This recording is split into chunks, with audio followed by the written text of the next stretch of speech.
Atok. Over the past few years, kumalat sa social media ang mga pictures ng mga flower parks ng Atok. Pero bukod dito, ano-ano ba ang mga pwedeng puntahan? Hey there, poor traveler! We are Vince and Josh. Kakagaling lang namin dito and in this video, isi-share namin sa inyo ang itinerary namin and ang mga napasyalan namin. Pero bago kami magsimula, huwag kalimutang i-follow kami sa Facebook or kung sa YouTube ka nanonood, mag-subscribe ka na rin dito sa channel namin and ring the bell para na-alert ka kapag meron kaming bagong travel videos. Okay, ang unang kailangan mong pagdesisyonan ay kung day trip ka lang ba or overnight sa Atok. Ano ang advantage ng overnight? Una, mas makakapagsimula kang mag-explore ng mas maaga. Mataas ang Atok at malamig, which means mas malapit ka sa araw and hindi mo nararamdaman na nasusunog na ang balat mo kapag nabilad ka. Kaya naman, kung mas maaga ka mamamasyal, mas maganda. Ikalawa, mas magkaka-time ka rin para dumaan sa tourism office nila, lalo na kung wala kayong sariling sasakyan. Kami, we chose to spend the night in Atok, pero kahit day trip ka lang, magiging useful pa rin sa'yo ang video na to. At ikatlo, ang best part sa overnight trip, one word, sunrise. Ibang klase ang pagsikat ng araw dito. Isa ito sa pinaka-spectacular na sunrises na nakita namin sa buhay namin. Being here puts you at a magnificent vantage point. Ang kailangan mo lang talagang gawin ay gumising ng maaga, although it's easier said than done. Pero kung magagawa mo, pwede mong mapanood ang araw na ipinasisilip ang mga paunang sikat nito sa clouds and sa mga ridges ng mga bundok sa malayo. Maraming viewpoints dito sa Atok pero pinili namin na mag-overnight sa sunrise cabin dahil perfect ito for sunrise watching. Nakaluklok kasi ito sa taas ng cliff overlooking yung forested slopes and terraced mountainsides ng Cordillera. And kung sinuswerte ka, pwede mo ring makita ang sea of clouds dito. Yun nga lang, hindi kami sinuwerte. Pero maganda pa rin. Okay, wait! Mula sa point na to, every attraction na itatakal ko ay pwede nyo nang mapuntahan ng sunod-sunod mapa-detour ka man or overnight. Yung sunrise and yung ginhawa lang sa pag-explore talaga ang pinaka-difference. So, ituloy na natin.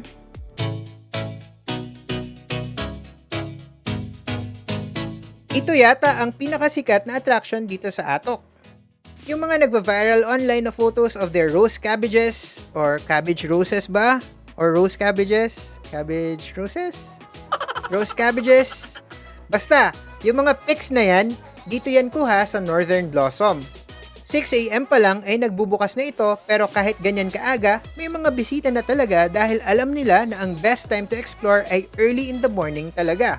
Dito, bukod sa cabbage roses or rose cabbages, makikita mo rin ang iba't ibang klaseng bulaklak like lilies, hydrangeas, larkspurs, and sunflowers. May kanya-kanya silang section sa mga terraces na to.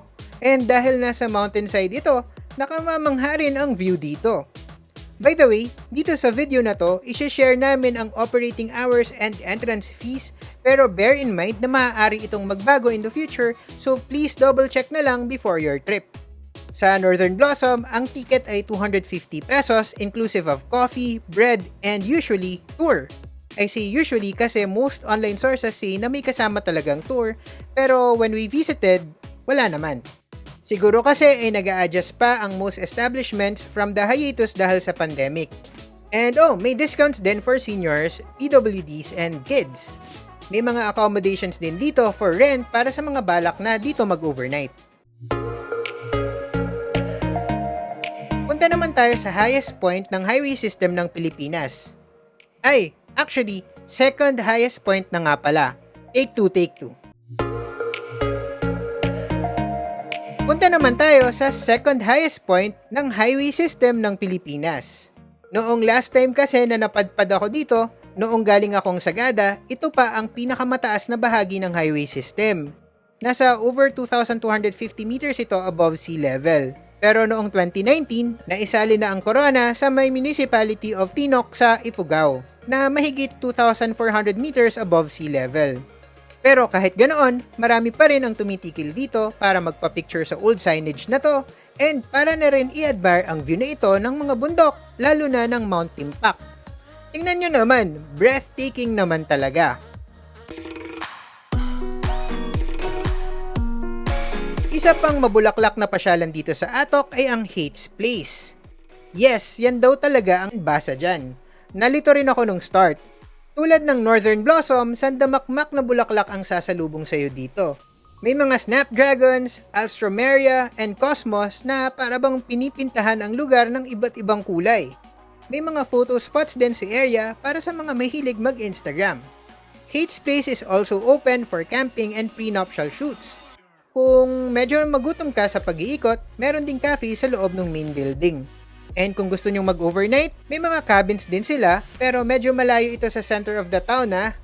Ang entrance dito ay 150 pesos for adults and may discounts for kids, seniors, and PWDs.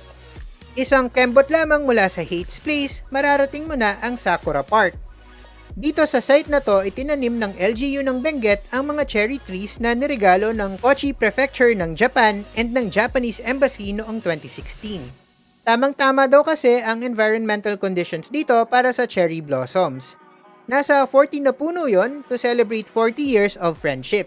Pero 34 lang daw ang nag-blossom. Pero wait, maliliit lang yung mga puno ha.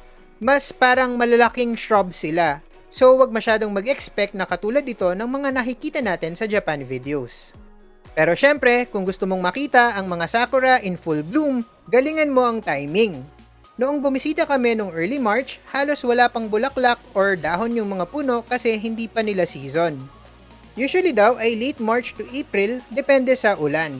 And kung mag-bloom, usually nagtatagal ang mga bulaklak for a week or two.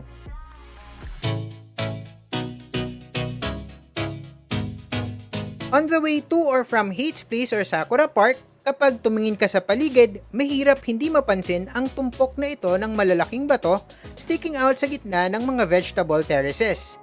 Ito ang Wagangan Rock Formations and nakakubli dito ang Lourdes Grotto or Bosleng Grotto. Dito sa jump-off point or parking area, need mo munang mag-register at magbayad ng entrance fee na 120 pesos. From here, kailangan mong mag-trek paakyat. Maiksing lakad lang naman ito and hindi ganoon kahirap. Dito, may open-air chapel adorned with rock altar and a cross. And sabi ng guides namin, ito ay functioning pa rin hanggang ngayon and may regular na misa ang mga locals. Sa loob ay may statue of Our Lady of Lourdes. May dalawang viewpoints dito, isa sa pinakatuktok and isa naman sa mas mababa. Kahit alin dyan, you'll be blown away by the view of the surrounding fields and ng mga bundok in the distance. Basta mag-ingat lang kayo kapag nag-e-explore.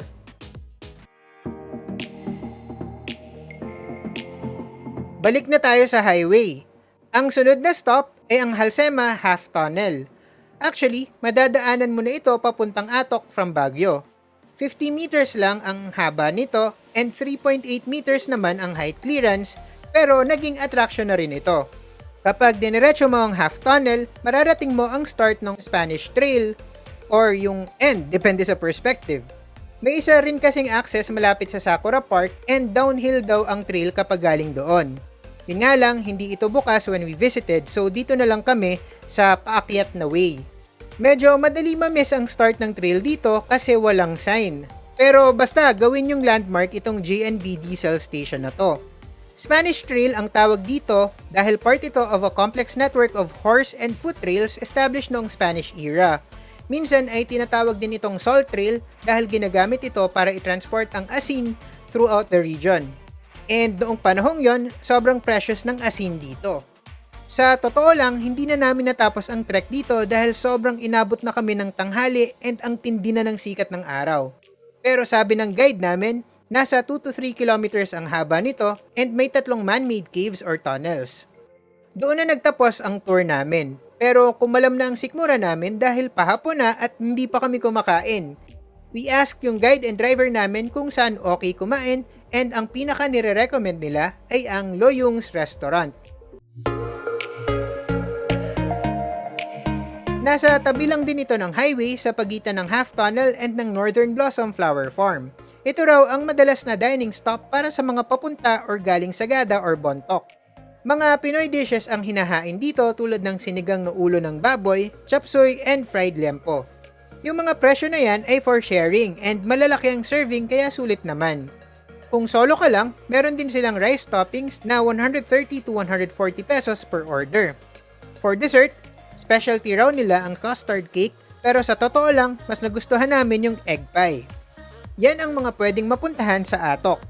Although meron pang ibang activities tulad ng pag-akyat sa Mount Timbak na ikatlong pinakamataas na bundok sa Luzon, next only to Mount Pulag and Mount Tabayok. Pero dahil hindi pa namin sure kung pwede na siyang akyatin and dahil wala na rin kaming oras and energy, hindi na namin pinuntahan. Pero meron daw doong Stations of the Cross on the way sa summit. Yun na! Although may mga nagtutour sa Atok na DIY style, we highly recommend na dumaan kayo dito sa Municipal Hall Complex para mag-register at isettle ang ecological fee. Pwede rin kayo mag-book dito ng tour and ng sasakyan. This way, bukod sa mas ma-appreciate and mas may matututunan tayo tungkol sa mga stops, natutulungan din natin ang mga local tour guides and drivers. Ito yung rate ng tours inclusive of tour guide and transportation within Atok, pero hindi kasama ang mga entrance fees and ecological fees.